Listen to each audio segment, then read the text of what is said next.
เจ้าแซ่บ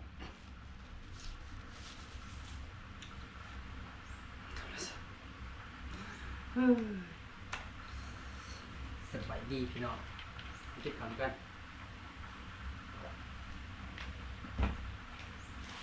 ตำปูแซ่บ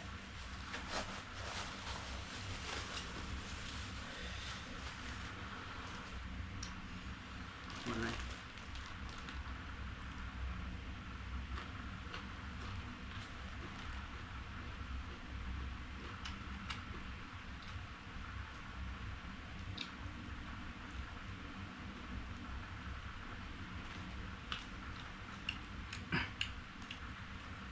ทอดกระเทียม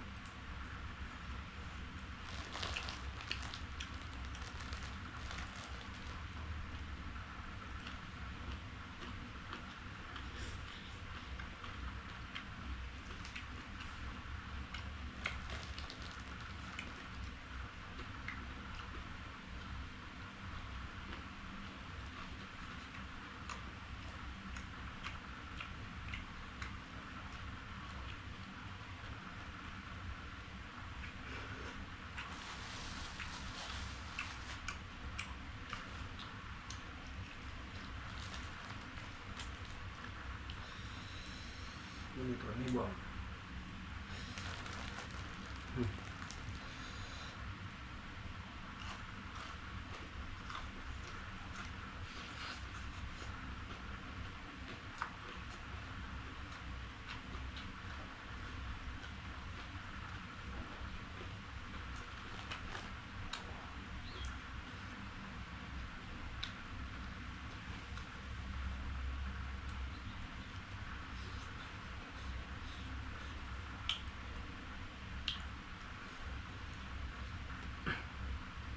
ไม่อันละ10 บาท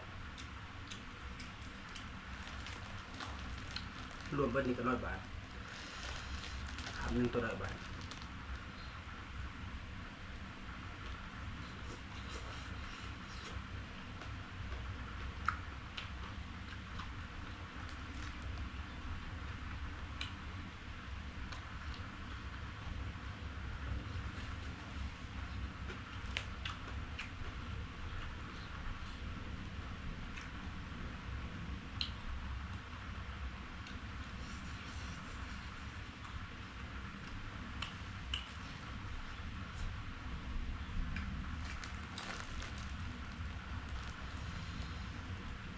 สุดเป็ดอ่ะ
ค่อยได้อัดคลิปบ่มีเวลาก็คือเลิกงานก็มานอนกะก็คือพอเด็ก8 โมง 9 โมงเนี่ยทำคนหอม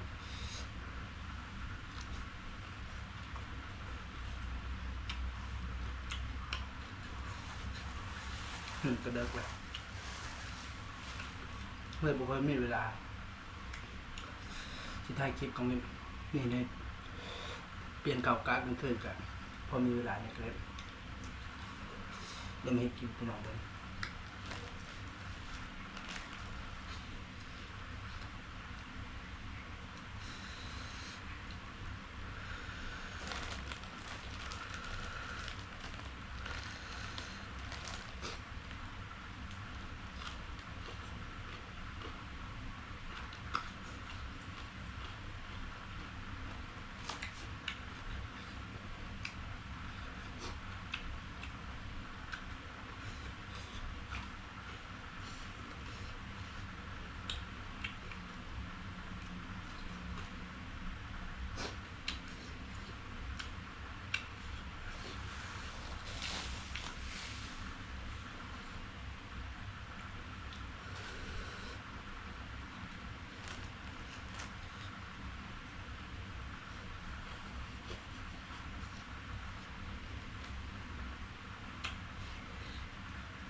ทั้งเผ็ดทั้งหอน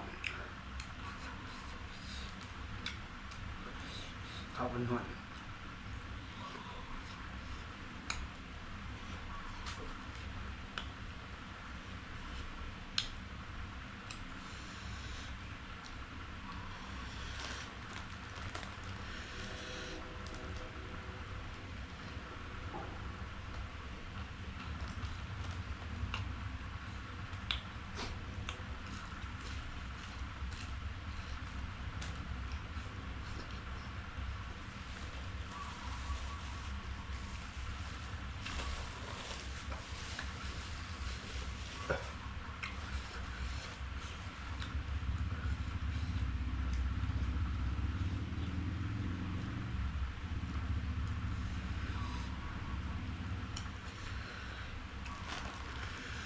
กินไปนำตัวไปนำ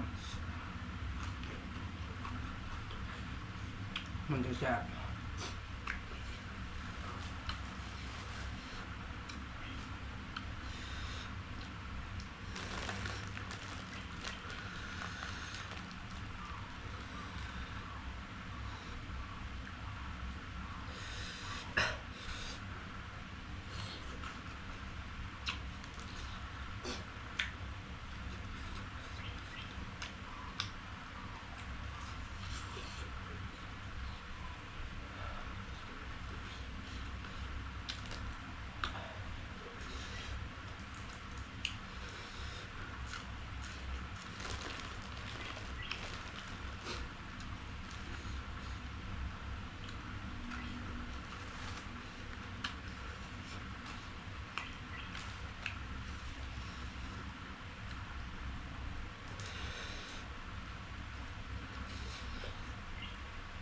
พอจะกินกินแล้วยังก็แซ่บ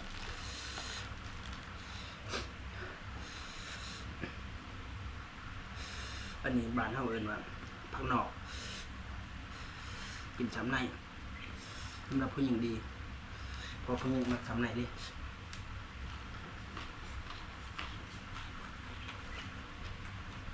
เจ้าดีช้ำใน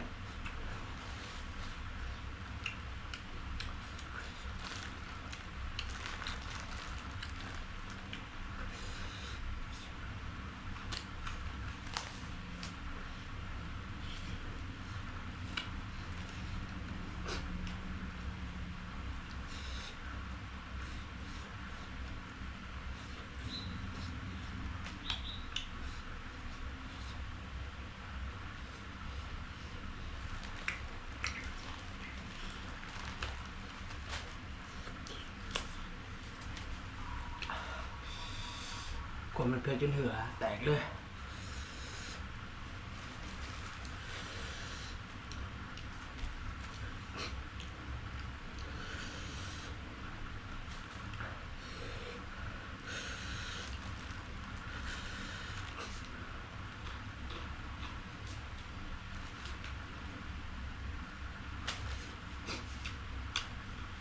น้ำกินเห็ดตาเป็นแซ่บผู้ใดที่บูทากินแซ่บนี่เลยนี่กินเบิร์ดมันยังมันให้เป็นเดินไปเสียงมันก็สุดแจ่มไปได้เปิดพัดลมมีเสียงพัดลมเนี่ยเสียงของกระสุนไปไหนผมมันหอนมันเปิดพัดลมให้เหงื่อแตกกว่านี้มาไปน้อง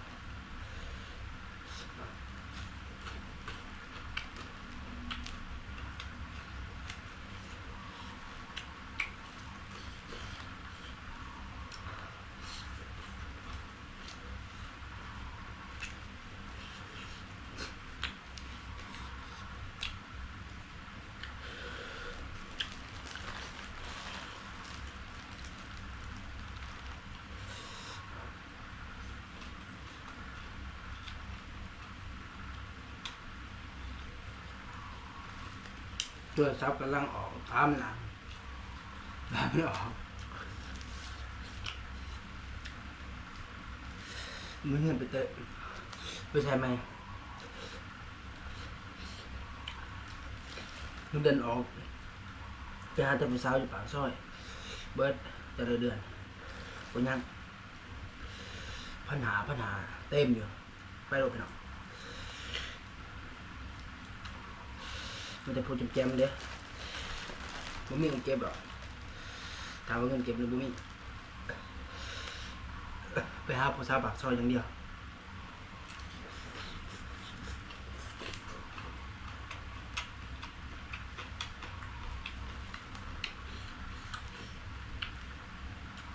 ผู้สาวปากซอยมันอ่อยเด้ไปหรอก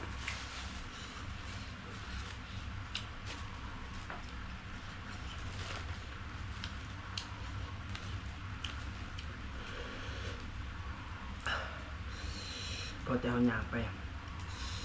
ถามพะโลดอ้ายที่นี่บ่อ้ายเฮ้ยบอกพะโลดจัดพะโลดพี่น้องหางผู้ความสุขเจจัดเลย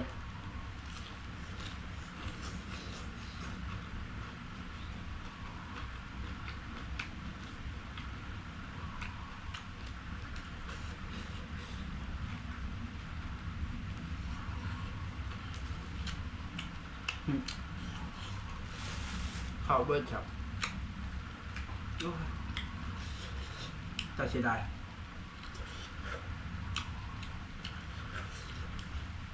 เข้าเบิร์ดก่อน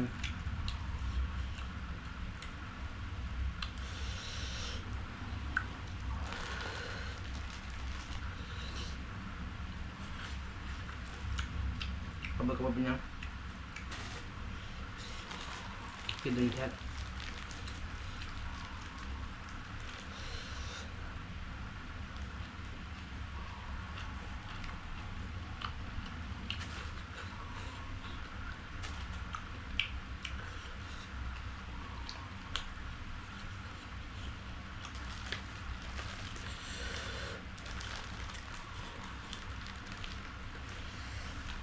โอ้ยเขาให้10 บาทส่งหาบ่พอ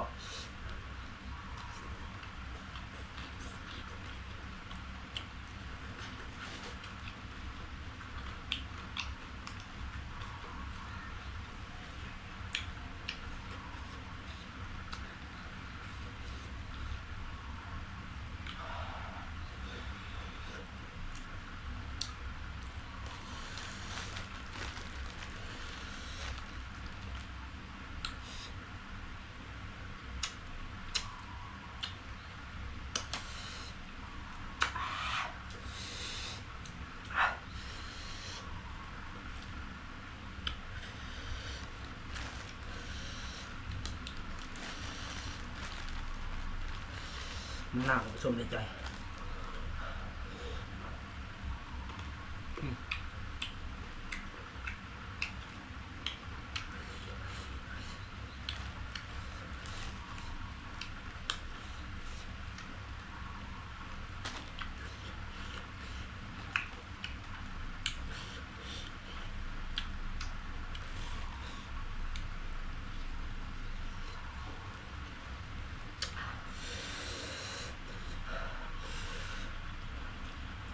เสียดายเขาเบิ้ลไปหน่อย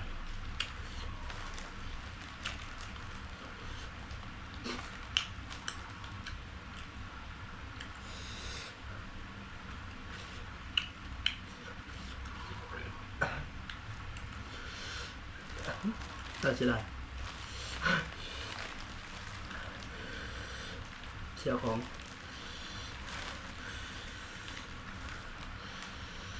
กินเบิ้ล